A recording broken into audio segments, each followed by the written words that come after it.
Juneteenth has come and gone, but the black characters will be discussed. Yes, folks, a lot of black characters will be discussed, but only 3 can be mentioned here today because, there's just so many black characters I could have talked about, but, but we can only limit ourselves to 3, so here we go. The top 3 black characters, which is a downgrade from last year, but that means a lot more black characters for me to talk about. So here we go. Number 3, Gerald Johansson from Hey Arnold. Hey Arnold, you have a great black friend, but he's not just a black friend, nor is he a disposable black love interest. No, he's got a girlfriend, and he's his own character, as shown throughout many seasons, Very good stuff like that. He's a very good friend to Arnold. He wasn't there when Arnold was in his bunny suit. That shows you just how much of a good friend Gerald was, because he wasn't there when Arnold was in that dumb bunny costume during that dumb little episode. Ooh, Iki betrays Arnold, but not Gerald. He wasn't there, man. He was a good friend. That was brilliant fridge logic. Yay! And now on to number 2. Number 2, Miyabara from Duncanville. Even though Duncanville might not have been the best show on the planet, Miyabara was its first gender fluid character.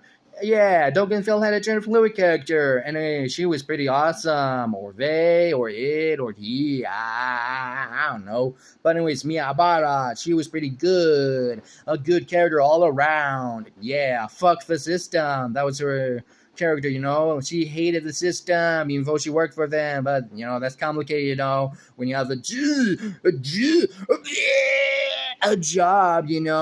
Jobs are bad, You can't ever get a job, Maybe you can be homeless.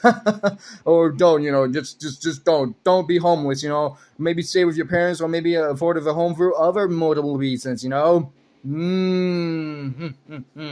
wonder what those other means could be.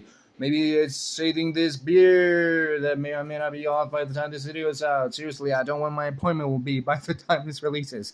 Anyways, so with all that being said, though, when it comes to Miyabara, she was a pretty good gender fluid character, Not really all that bad, She could have been Duncan's lover, But no, we can't have shipping in an adult cartoon because we have to have them be miserable all the time, Because that's adult life, Love doesn't exist in this universe. Ha ha ha ha ha. Isn't that right, Duncan's little sister, whose name I don't remember, but will be tortured like Meg Griffin. But enough about that. Miyabara. She's a pretty good girlfriend for Duncan, or boyfriend, or a non-binary lover, or something like that.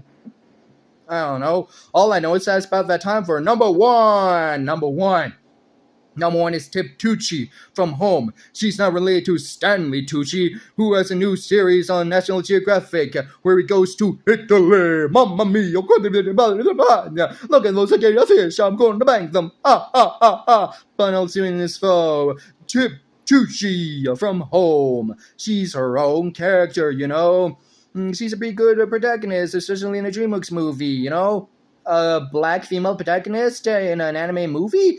What are the odds of that from DreamWorks, But in any case, though, when it comes to Tip Tucci, she's a pretty good character, I must say. She fought off those aliens to save her mother, and she befriended one of them, That's very good. Besides, she's the same age as me, technically. When the whole movie came out, she was 14, and I was about 14, so overall, she's about the same age as me. That probably would have been the perfect girlfriend for me if she was actually real, and she actually existed, in high school. Oh my god. Anyways, that's enough about simping. No more simping, because we have more things to talk about, like this whole disposable black love interest thing. I could have made a list about the top 3 disposable black love interests, but I wasn't interested in that at all. No, that would have been awful of me to, confront the fact that black love interests often are disposable, like Kelly from Star Forces the Forces of Evil. That was awful. Oh my god. And there are even more disposable black love interests, but also possibly black love interests that weren't all disposable, Who knows? And there are more black characters for me to mention, like Hazel from the new Friendly Odd Parents series. Many other black characters I could have mentioned, like Clyde, but unfortunately, there can only be three, just those three characters, because we have to limit them to make things more interesting, It's a downgrade from last year, but it's overall pretty good stuff. And next week, you're going to get the queer characters list. Who knows? Maybe there'll be some black characters on there like Bo from the new She-Ra, or Bowie from the new Total Drama, or even a black character from the new series. I don't know. All I know is that for queer characters list will also be 3 characters. It'll also be a big downgrade, but still though, that means we have a lot more time to talk about those characters, So many queer characters. Who could be on the list? Maybe the characters on that list will be on the same list as last year's. Maybe they'll be repeats from last year. Who knows? Maybe I came up with something new or interesting at all. But anyways, so next week will be the end of these character lists, and we'll wrap up June by concluding Pride Month on a high note, or maybe not, who knows. But anyway, so that's going to do it for me here. Thank you all so much for watching this video. Like, comment, subscribe, do whatever you have to do to make me the biggest of the biggest, or maybe not that big at all, because I won't have a beard soon. But anyways, so with all that being said, thank you all so much for watching again. I will see you guys next time. Take care, everybody.